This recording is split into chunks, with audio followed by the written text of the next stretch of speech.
What's going on, YouTube? This is a video about Mass Effect. I guess you want to call it a review. It's not really a review per se. This is basically just explaining, I guess, my point of view on the whole thing. I've been seeing a lot of people posting up videos and leaving comments about Mass Effect having a horrible ending, and I honestly got to say that I couldn't agree less with you guys. I disagree to an incredible amount. You guys talking about it had a bad ending and your shepherd is gonna die most of the time, depending on how well you've played it. Before you go any further, this is probably going to be a spoiler alert. So if you haven't played the game, then you probably don't want to listen to these reviews. I'm going to talk about 1, 2, and 3, and everything that I thought about the whole entire game. Also, I'm not a BioWare fanboy. Get that out of the way too. I've only played one other game from BioWare, and that was Knights of the Old Republic, which I thought was a pretty good series, pretty good storytelling. Anyway, Mass Effect 2, Mass Effect 3. People are complaining because they think that their shepherd dies in the end, and depending on how you play it, he does die. But out of all the things that he or she has had to go through, how could we expect any other kind of an ending than the one that we got? You only have a few choices: to control the Reapers, or destroy the Reapers, or create another type of life which would be no need for the Reapers at all. And depending on how well you played it, at the end, then apparently your shepherd will take a breath. He'll gasp full of air, showing that he's not necessarily dead. I don't mind Shepard dying in the end because it's war, and he's been in a war for the past 3 or 4 years. He's been fighting in this war. He's escaped death on 3 different occasions. I mean, like solid deaths. He actually should have died. One was the original attack on the Citadel. He probably shouldn't have escaped that one. But I'll just give that one a pass. But the second one, Mass Effect 2, when he died in the very beginning, everybody remembers that. First time he cheated death. Okay?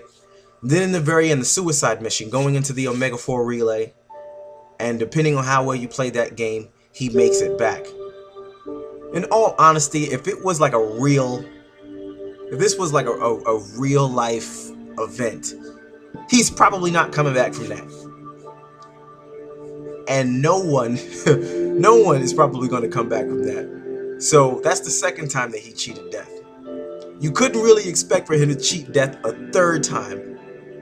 I mean, in the final stages of Mass Effect 3, he's running down, trying to get to that port thing that's going to take him up into the Citadel, and he gets blasted by a Reaper laser, right? He's half dead already. He's half dead already. And he's got a pistol in his hand. He's walking as slow as he can. And he has to fight 3 other husks. And I think a marauder shows up, and you have to kill them with just your pistol. So you finally make it up there. And the man is half dead. The man or woman is half dead. Goes and he sees, once he makes it inside of the Citadel, he sees the elusive man there. And I feel like an idiot because I probably should have realized from the beginning of the second game that he was indoctrinated. I probably should have realized that, but I didn't because I'm a dumb gamer. Anyway, Admiral Anderson, depending on what you choose, he lives or dies. But I mean, it's freaking war. He survived. I mean, how are you honestly, depending on which side you choose? And the little Citadel guide, he tells you, if you choose the blue side, which is just to control the Reapers, then your shepherd is going to die because you're going to become part of the Citadel. Okay, that sounds pretty bad. But you didn't really want to control the Reapers, did you? Because the elusive man wanted to control them. What you really wanted to do was destroy the Reapers. At least that's what I wanted to do. So I went ahead and I destroyed the Reapers. Now when I'm going up against the power conduit, and I'm shooting with my pistol, walking half dead. Okay, half dead. My armor blown off my body practically. I got all my armor everywhere. I shoot at the little conduit. It blows up in my face. It blows up in my face. So how on earth do you really expect to honestly make it through that? What is happening is that you're sacrificing your life for the betterment of the galaxy. Okay? Some people don't like that. You want to miraculously walk out of the Citadel. And honestly, that's not going to happen. I mean, your choices are to control the Reapers or to destroy them. What are you going to do? You think that if you destroy them and the Citadel is blowing up all around you after you just destroyed the other power conduit, you destroyed it, and now you think you're going to walk out of there alive? You guys have really got some issues. I don't understand how that even can make sense to you guys. To me, that was a befitting ending. He's already survived, being dead once. Should have died in a suicide mission. Depending on how you played your game, he probably did die. He or she probably did die. But let's assume you did all the loyalty missions and you did everything right. He escaped death twice. So we really expect him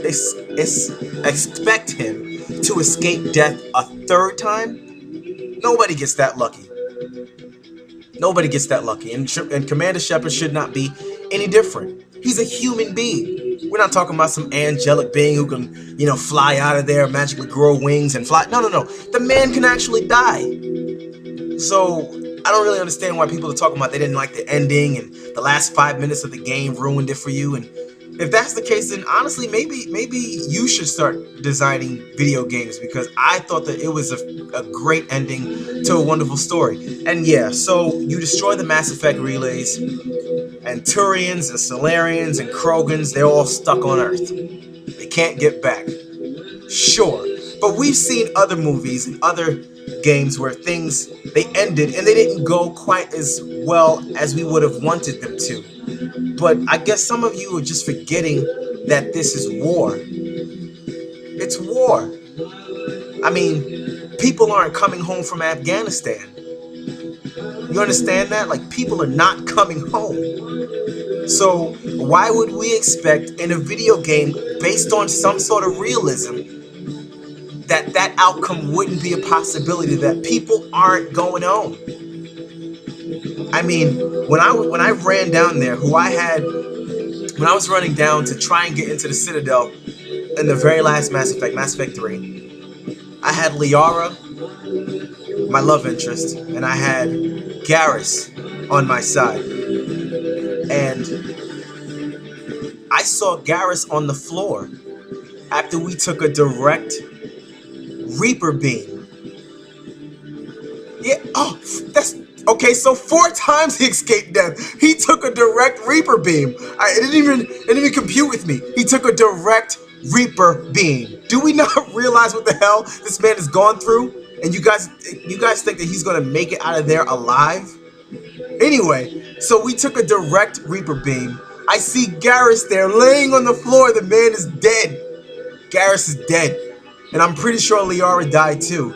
But like I said, it's war. People aren't going home. So I don't understand why you guys are so frustrated about the ending. It's a great ending. You stop the Reapers. Sentient life lives. We live. And they even explain why the cycle had to continue. So you could have made a logical choices to just stop the Reapers and spare this cycle and let them come back and just let the cycle repeat a little bit later.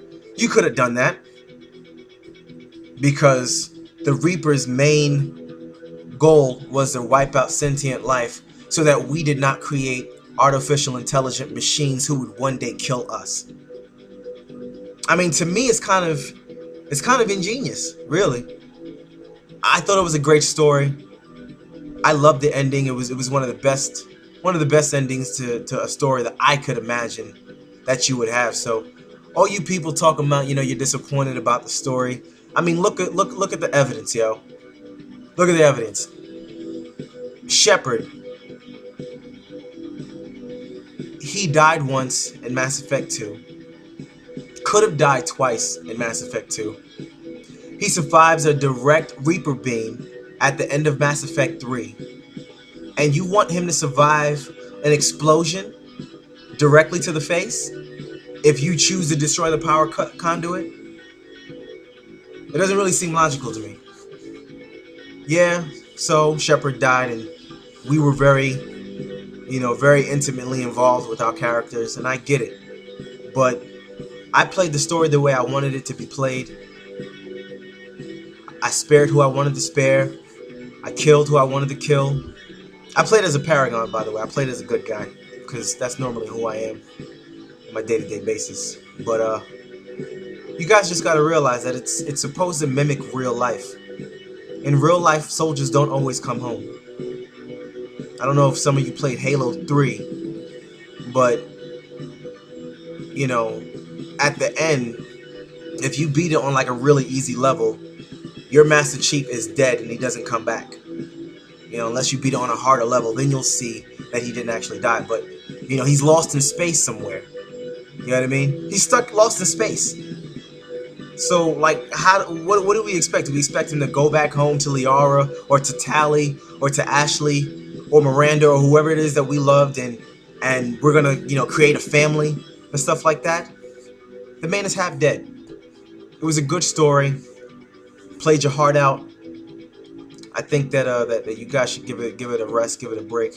If you think you do better, maybe you should go to school and start designing games. But for me, it was one of the best stories I've ever played. I've ever had a pleasure of watching and listening, and my heart hurt when certain people had to die.